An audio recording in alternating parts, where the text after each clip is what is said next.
మేము విన్నాము మీ మిస్సెస్ అంటే మీ జీవిత భాగస్వామి ప్రభుత్వ ఉపాధ్యాయురాలు అని విన్నాము. అంటే మామూలుగా డాక్టర్లనే వివాహం చేసుకోవడానికి ఇష్టపడతారు. ఎందుకంటే ఇద్దరు ఉంటే ఏదో నర్సింగ్ హోమ్ పెట్టుకున్నా కూడా బాగా హ్యాపీగా జర్నీ సాగిపోతుంది, బాగుంటుంది. కానీ మీరు ఒక చిన్నపిల్లల వైద్యుడై ఉండి కూడా ప్రభుత్వ అంటే ఉపాధ్యాయురాలని వివాహం చేసుకోవడం అంటే ఉపాధ్యాయురాలు కాదు, షీజ్ ఏ లైబ్రేరియన్. అంటే ఎడ్యుకేషన్ డిపార్ట్మెంట్లో she's a senior librarian in polytechnic college, Warangal polytechnic government polytechnic కాలేజ్లో she's senior gazetted officer, senior librarian.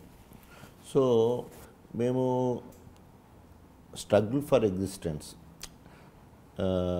చదివడం ఇంట్లో కుటుంబ సమస్యలను బట్టి ఆమె 10th క్లాసు, నేను MBBS 3rd ఇయర్. పెళ్ళి చేసుకోవాలనుకున్నది 79లో ఎంగేజ్మెంట్ చేసుకొని 81లో పెళ్లి చేసుకోవడం జరిగింది. 2 years ఎంగేజ్మెంట్. 79లో ఎంగేజ్మెంట్, 81లో మ్యారేజ్. 2 years gap. అంటే ఎందుకంటే అదే కుటుంబ నేపథ్యం అని చెప్పాను కదా. I'm born in a very poor community. So కమ్యూనిటీనే కాకుండా ఫ్యామిలీ. సో దాంట్లో నాకు 4 చెల్లెళ్ళు. ఆ 4 చెల్లెళ్ళు ఆఖరికి తమ్ముడు, వాళ్ళ పెళ్ళిళ్ళు చేయాలంటే బర్డెన్ నా మీదనే.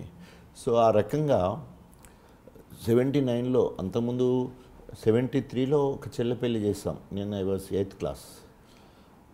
ఏదో రకం కష్టపడి ఎండాకాలం అంతా వివిధ రకాల పండ్లకు పోయి 8th క్లాసు చెల్లెకి పెళ్లి చేశారు. అప్పుడు ఆవిడెంత?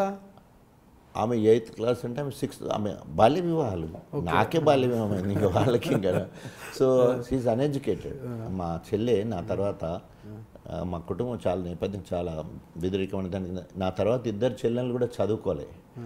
పెళ్లి చేయాలంటే ఆ రోజులలో 79లో మా చెల్లెకి ఇచ్చిన కట్నం, అది 73లో మా చెల్లెకి ఇచ్చిన కట్నం 200 రూపాయలు.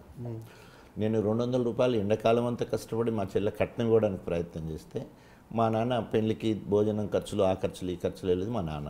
అది 73లో. రెండో చెల్లె పెళ్లి చేయాలనుకున్నప్పుడు ఓ ఆర్టీసీ డ్రైవర్కి ఇవ్వాలి. చెల్లె అన్ఎడ్యుకేటెడ్. సో వాళ్ళకి 2000 కట్నం ఆ రోజులలో. 79లో సున్న పెరిగింది. సో మరి 2000 ఇక్కడి నుంచి మా నాన్న ఓన్లీ పాలేరు, వ్యవసాయ కూలి, వ్యవసాయ జీతగాడు, ఆయన ఇయ్యలేని పరిస్థితి. కాబట్టి నేను డాక్టర్గా ఉన్నా కూడా నాకు గిరాకీ కొంచెం ఎక్కువగా రేట్ ఎక్కువ ఉండదని చెప్పేసి 15,000 కట్నం మాట్లాడుకొని దాంట్లోకి 5,079 తీసుకొని ఎంగేజ్మెంట్ తీసుకొని దాంట్లో 2,000 చెల్లెకిచ్చి 3,000తోటి పెళ్లి ఖర్చులు వెళ్ళదు చేయడం. సో ఇంకా 10,000 ఉంటే ఒక 5,000తో నేను పెళ్లి చేసుకోవడం. ఇంకో 5,000 ఉంటే ఒక 1 acre ల్యాండ్ కౌలుకు తీసుకొని దాని మీద వచ్చే పంటతోటి మా ఆవిడ బయట రూమ్ తీసుకొని ఉంటే నేను కాకతీయ మెడికల్ కాలేజ్ హాస్టల్లో ఉండి నేను చదువుకునేది. సో మధ్యలో వచ్చేసి చదువుతుండేది. అట్లా ఆమె 10th, intermediate, BA, MA public administration, BLIC చేసిన తర్వాత 91లో ఆమెకు జాబ్ వచ్చింది. తర్వాత మళ్ళీ సర్వీస్ క్యాండిడేట్లాగా మళ్ళీ MLIC చేసింది. Now she is gazetted officer. నేను ఇంకా MBBS అయిపోయింది. మళ్ళీ MSc ENTకి 1 సంవత్సరం, 2 సార్లు ప్రభుత్వ ఉద్యోగం వదిలిపెట్టేసి పిల్లల డాక్టర్ అయ్యి, ప్రాక్టీస్ బాగుంటుందని పిల్లల డాక్టర్ అయ్యి, ఆ రకంగా గవర్నమెంట్ జాబ్ 2 సార్లు వదిలిపెట్టేశాను. ప్రైవేట్ ప్రాక్టీస్ బాగుంటుంది పిల్లల డాక్టర్, కానీ ఆ రకంగా నర్సింగ్ హోమ్ పెట్టేస్తాయి. అట్లా ప్రజా వైద్యుడిగా మంచి పేరు.